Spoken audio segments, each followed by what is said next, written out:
Z letalom pa je letel tudi premier Marjan Šarec, ki je prejšnji teden v Združenih državah obiskal slovenske izseljence in njihove gostitelje.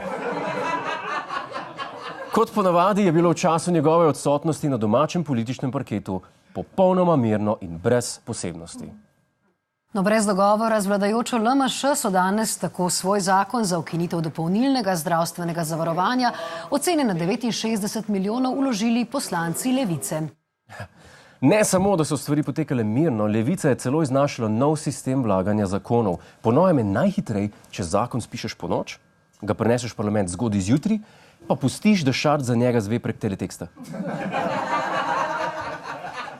Predvidevam, da tam Šarec dobi večino novic, no. Človek ima staro dušo, kaj? Saj jaz tudi, meni jih prinese sel na konju. Motiv stranke Levica pri ukinitvi dopolnilnega zdravstvenega zavarovanja pa je zagotovitev večjih prihrankov 600 tisoč glavi slovenski manjšini. Za menedžerja ali poslanca 35 evrov oziroma na mesec oziroma 420 evrov na leto ni veliko, za nekega revnega upokojenca pa to lahko dejansko pomeni celoten mesečni dohodek. Ja. Po novem predlogu bi upokojenci imeli 420 evrov viška na bančni kartici. Pardon, na hranilni knjižici. Na hranilni knjižici. Kar ni blagodejno samo za njih, ampak tudi za gospodarstvo. Dajte samo pomisliti, kakšen učinek bi 420 evrov po upokojencu imelo na prodajo na trena, na obisk zdravilišč in predvsem zaslužek TV vedeževalcev.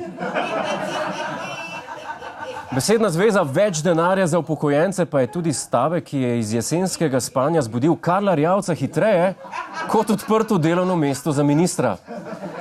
Ta se je zato pridružil kampanji in predlagal še dodatno zvišanje pokojnin, kar je pred državnim zborom enoglasno in usklajeno podprla skupina upokojencev.